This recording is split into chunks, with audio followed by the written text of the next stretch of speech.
What would you most like to be remembered for? My art, I suppose, is the first thing that comes to mind. What would it be about the art that would be remembered? Well, I don't know yet because I haven't done it.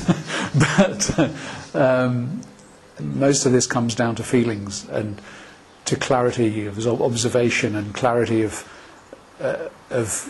creating a really sharp and powerful image from a very sharp and powerful mind, and images that really do something, that's help to promote or catalyse change in some way or other, in a positive way obviously, in making people feel good. I think art can also be a great healer. I'd like to be producing art that actually does that as well. It sounds a bit airy-fairy, but in fact our entire environment is either healing or damaging us all the time. So I think it's very important, if you, in your own home, you don't just decorate it with the furniture of the day and hope that IKEA is going to make you feel wonderful in your home. Not that they don't produce good stuff, but it's I think self-expression is becoming so much more important in life, and things that help people to stimulate their own self-expression in their own home, which is a very, very important place for them, are very important. And most homes I go into, they're not really personal. They're neat and cleverly worked out, or all the colours work in the right places and all this kind of stuff. But very often it gives me a very clouded picture of the people who are inside those homes. And I think if people were a lot more confident and powerful and dared to be themselves a lot more, they could use their home as a place to really express themselves and be much more exciting in their own lives and develop in maybe more unusual ways or in more individual ways than they dare to at the moment. I think the home could be a great incubator of character and extremes. We need more extreme people rather than more grey people now. So if you were more confident and daring in your art, what would it look like? How would it be different? Well, if I was more powerful and daring in my art, the images would be quite singular and very strong, pretty graphic, very passionate. There are so many ways you can be passionate as well. It doesn't have to be sexual or to do with a passion. It can just be to do with life and nature and all sorts of things. Bright colours, I think, for me are important, and well-defined, clear ideas. And a home is obviously a place of many moods as well, so it'd be nice to see those reflected in exciting pieces that actually speak much more of the person in the home than which chair and table they happen to choose. What's the most rewarding kind of art for you to do? Would it be commissions, portraits, or just coming from inside and doing whatever you might be feeling in the moment? I think everything is important and the best thing to do. I've often struggled with commissions because I felt under pressure to produce something and meet somebody's expectations. But I don't think you need to, and if you have a good relationship with your client, you can have the freedom to do it my way. So I suppose generally I tend to prefer to just produce the work, and then if somebody likes it, they buy it. But I'm very open to commissions, as long as the client doesn't have too much of a say in it. The client makes their own contribution in their own way, from beginning to end actually. But there's no point in having a dog and barking yourself. If you were pitching yourself as an artist, how would you sell yourself? How would you describe yourself as an artist? It's funny, isn't it, really? That gets into selling again, and I find that difficult in terms of the art, because the art is just there and I just do it. And it's when I'm trying to impress somebody that the art actually comes out all skewed. It's much better for me to just go away and do whatever I do and try to be really me and try to be really present and try to be really powerful and passionate in what I do than for me to go out and tell someone why they should buy my art, which seems a bit of a strange kind of way to go about things. And what's most conducive to that then, to you being really you and being authentic in your art? I'm beginning to think that anything is. Every experience you have, whether it's sitting on a balcony like I am now, or whether it's brushing your teeth or going to the shops or whatever you're doing, there is always something there to communicate and something to be passionate about, strange as it may seem. I mean, life is incredible when you think about it. Every single moment is an opportunity to express yourself, and sometimes it's not comfortable to. And so I'm beginning to learn that it's also those moments when I'm not feeling comfortable to express myself that are sometimes the most important times to actually express myself. It gives the work a kind of edge and a kind of depth and sometimes it can get me out of my concepts about what I should be producing, which can be very debilitating, because there's a huge tendency when you're doing this kind of work to tidy things up, make things look like something that you think will be acceptable as a piece of art.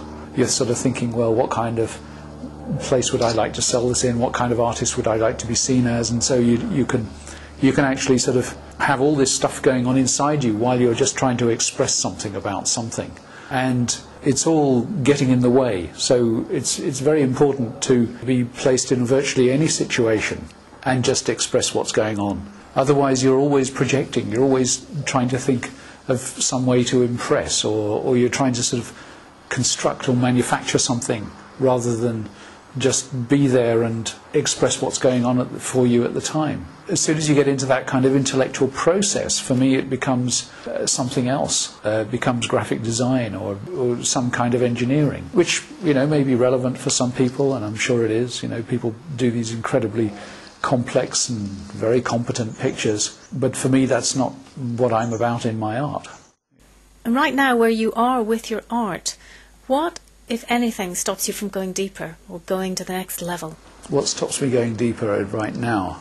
There's this one big massive excuse all the time. It's called life. I can't do it now because I'm getting up. I can't do it now because I'm having my breakfast. I can't do it now because I've got to go to the shops. And so on and so forth. I've got to earn a living, I've got to do this, I've got to do that. So it takes a lot of focus and determination. Or conversely, you could say it just takes a lot of letting go and not trying. But I guess that's why I'm a bit screwed up in this sense. I find it difficult to actually just get down to doing work and producing it. Because of so many other things in my life going on, and removing those other things makes me feel as if I'm not really either contributing or performing or doing what I need to do to actually get by day to day. So there are 1,000,001 excuses or reasons or whatever you like to call them to stop me going deeper, and whether it's a question of just letting go of all that or whether it's a question of being extremely determined to do it, I'm not sure, but I guess I'm not really doing it enough. And I think in a way it's just a question of just getting on with it without thinking too much. Whatever opportunity comes along, just take it. Because it's amazing how short the days are. Incredible. Even when I'm on holiday, the days seem so short. So where does letting go take you? If you were to let go, what would happen? What would start to show up? It can be a bit of a scary place, I suppose, which is why there's a great tendency to avoid. It's like we were talking about the other day. We keep talking about this thing you see on the web a lot about live your dreams, and I said, well, if I lived my dreams, I'd be in jail now. What goes on deep inside you sometimes, is pretty raw and pretty difficult in terms of expressing it. And I suppose there's a fear around acceptance and a fear around all sorts of things if you truly get down to what's really underneath a lot of this stuff. And if you break through the dross, very often when you're starting on an idea, say for an advertising campaign or something, you have to go through all the dross first and get rid of all the obvious ideas and the things that are fairly near the surface to get down to something a bit more meaningful.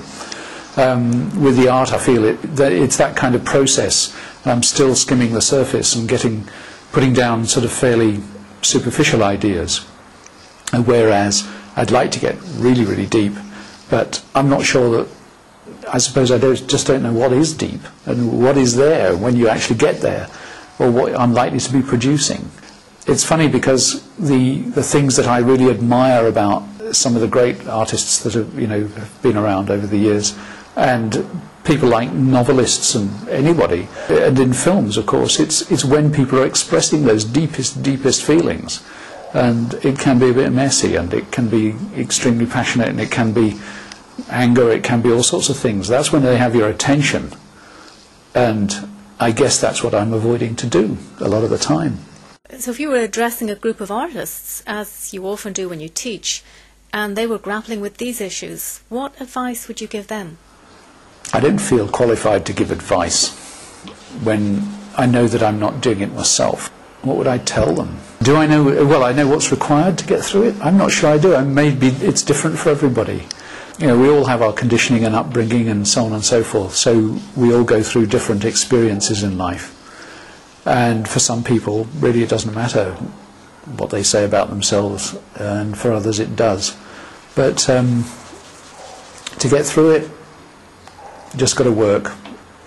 You just got to keep doing stuff and not trying to tidy your life up all the time, or the work, but just really dare to express what is going on, whether you write it down or whether you draw it, or whether you paint it. Because it's when you really express something that's really going on deep inside you. The funny thing is, that's what's interesting for other people, because you're reflecting very often something that's going on inside them too. And it's all hidden, isn't it? It's all beneath the surface, which is very odd. And yet, why do we relate to things? Why do we feel amazing about a piece of art? It's because of something inside us. We only feel things inside us, so we must be able to relate on some level. When somebody does something that's extremely passionate and emotional, there's something that stirs something extremely passionate and emotional inside us. So it feels like a huge risk, and yet it's probably the only worthwhile thing to do with the art. Thank you, Mr. Evans. That was very illuminating. You're very welcome. Is that the end of this interview? That's it.